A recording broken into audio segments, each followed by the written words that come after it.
there is maybe not a more iconic venue. I mean, you could make the argument, right? But let's be honest, Wrigley is up there. It's in the top 5 no matter what. So, Joe, can you take us through the idea of what the drone video was, the concept here, and how you came up with it and worked with your vendor on that? Yeah, so we didn't want an empty ballpark. We wanted to capture Wrigley Field in a kind of a game day perspective. We know we have an iconic ballpark, and we know that we have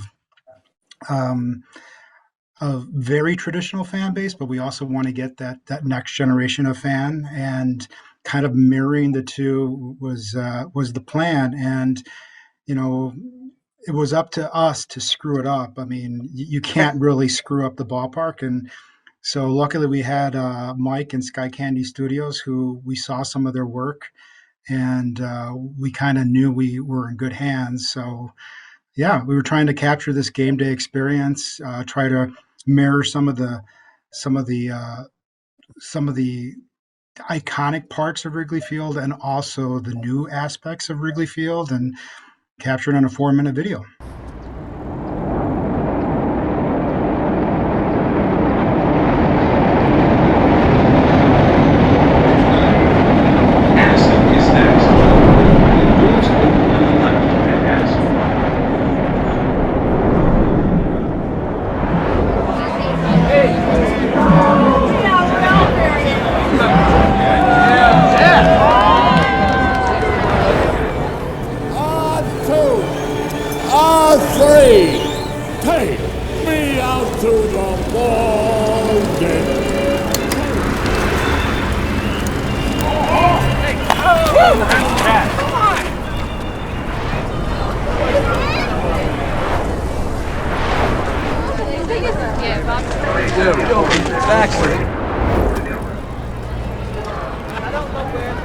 You guys ready to head in?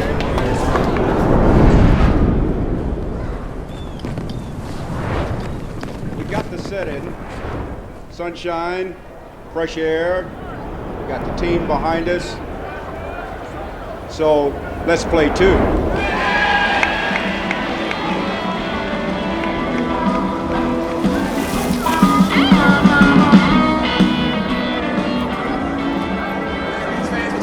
Out here at the Federal Landmark, Cole Wright from Marquee Sports Network.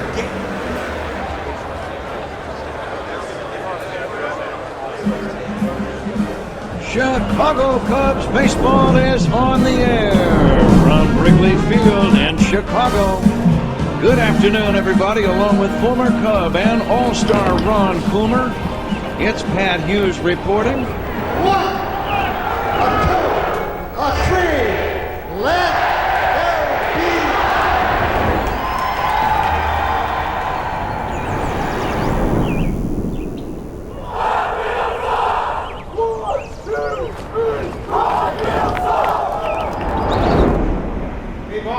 Got the out-of-town plates? All right, come on.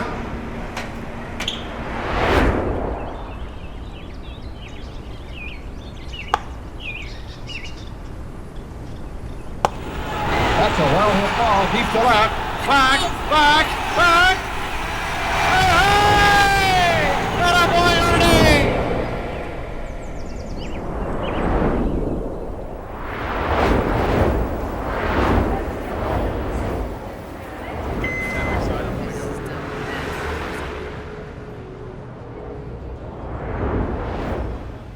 Thanks a lot, Cole, and welcome into the broadcast. It's time to close out the 2022 campaign here at Wrigley Field. Next load's done.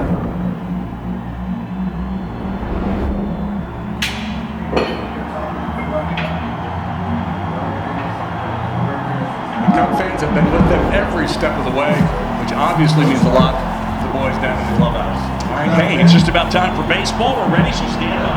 The first pitch of the last game of the 2022 season.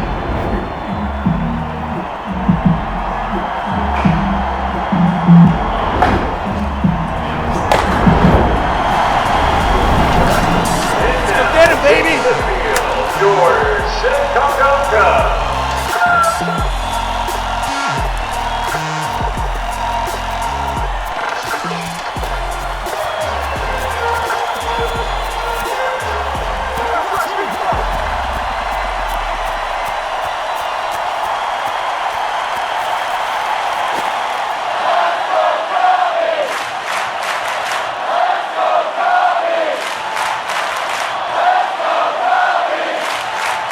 Very, very cool, Joe. Joe, again, I'll take Fenway second to Wrigley any day of the week. And tell us a little bit about, again, the initiation of this process. Like, what were you really looking to do? And the voiceover is just tremendous too. Yeah, honestly, again, we have a very old ballpark. We're in a neighborhood. It's an iconic neighborhood, and our ownership just invested so much money in renovating the ballpark over 5 years, and we wanted to showcase the new and the old, and you know, again, very traditional fan base, but we're trying to get that newer generation to love Wrigley Field and the Cubs. And in this video, we wanted to create that FOMO, Right. and I think we did it. I did. The script was difficult because we have our Cubs productions team that's led by Matt Ramito, who Matt, I will give him credit, contacted Mike and was very the integral part in doing this. But we had everybody in a room, and everybody has an idea. We want to get this, we want to get that, and hey, we have some Easter egg ideas, and hey, we also have like this pie in the sky that we want to try to get, and in the end, you take all the ideas and you take the logistics in capturing it, and then you bring in Mike and Sky Candy Studios, and he comes up with the realistic plan that still blows you away. It was great. Mike, I'm sure that every venue is unique and every shoot is unique, but what are some of like the normal general shits that you have to deal with as you're doing these flight paths? Yeah, kind of like Jay said, is signal is the most important thing, and it really helps to take the day before to really fly the route you want to do. And then prior to doing that, working with the client to bounce off ideas and like what's important, what's the most captivating start point where we're going to draw viewers in, and how do we go from a captivating start point to have continuous action throughout to keep the viewer engaged is kind of really important. And then once you have this fluid path that you feel good about, really flying each section. And the Wrigley video was actually 5 different takes with some very crafty transitions. And obviously people know that because all of a sudden the game's starting and it was an empty stadium 4 minutes prior. But really finding those transition points and making sure you can go from one clip to another without going back to your editor and saying, sorry, can you figure this out? Because you want to make sure you have like a good white point or a good key out on a door. Otherwise, your editor is gonna hate you. Right. It's like anything else in cinema, right? You got to make sure you have your coverage. Otherwise, you're screwed when it comes to post. Let's get into the nitty gritty, non-fun stuff.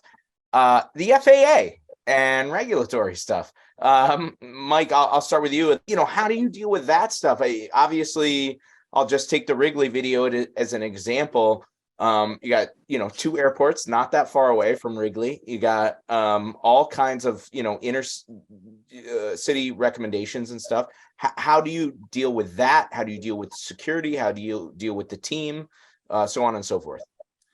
Yeah, there was a lot of conversation about the legality of this video after it went out. And it was fun to see. And one of the big things that the FAA frown upon is flying over people. But there's new technology on smaller drones. If you have a sub 250 gram drone, you can actually legally transition over people. And I'll just do a little show and tell. This is an example of how small and safe it is. And it literally feels like a toy. And you can, so basically these are the drones we use when we're filming those scenes over people. So that is kind of the workaround when you're capturing those scenes.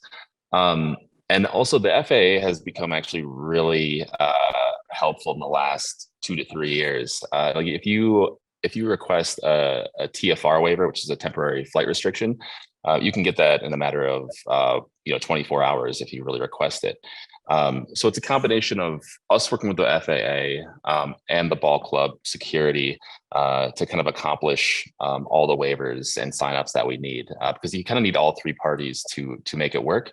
The TFR won't get signed off unless security at the ball club sign off on a letter. So you're kind of all on the same email threads, and you're making it work. Joe, on your end, Wrigleyville, especially, look, it's a party town, right? I mean, it's as much fun as it can possibly be. I'm sure there was a drone flying over people, and maybe they had a couple beverages, so you got to make sure everybody's comfortable, right?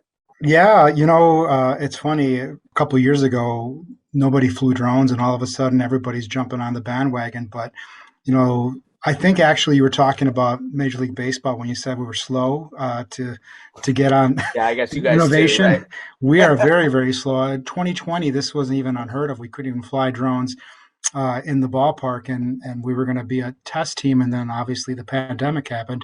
But last year to this year, I would say we were one of the teams that really took advantage of, like, okay, the league set up some policies. We have to get FAA approval. We have to submit a flight plan. We have to do it weeks in advance, and then they still might say no. So from a league perspective, they're a little slow in allowing some of the innovations, but we pushed, and we needed to get our baseball department on board, and the Players Association is very strict. They're black and white. There's no gray. So getting our baseball team on board was important. In fact, they saw the value in this footage because you're trying to recruit new players through free agency or trades or whatever. You not only have to sell them on a winning plan, you also have to sell them on the city, sell them on the ballpark and the fan base. And this actually is part of the recruitment video. We're going to use this to entice the next big free agent because you can't really encapsulate everything that Wrigley Field has to offer like you can with the drone. And like you said, the neighborhood was great. Our fans are used to drones. We were flying out there, and they were just kind of like, "Oh, there's a drone." There really wasn't that much of an effort to sell this to the fans. So I don't know if Mike, you would agree, but it was fun. It was fun. But there was a lot of steps. There was a lot of approval process. In fact, we had to go back to the drawing board 2 days before the shoot because the Players Association stopped us from doing a couple of things, which were really important. But we ended up figuring it out. Joe, let's close out here. How do you see drone footage potentially factoring into what you guys are doing from a content creation point moving forward? Well, a couple of things. Number one, from a broadcast perspective, when we get into the playoffs, you get Fox and ESPN that comes in and they want to do these fly cameras with cables and so forth that are so expensive. Right. And I see what the NFL does with their cameras and their fly camera system, and it's just so much easier and cheaper to use a drone and probably safer.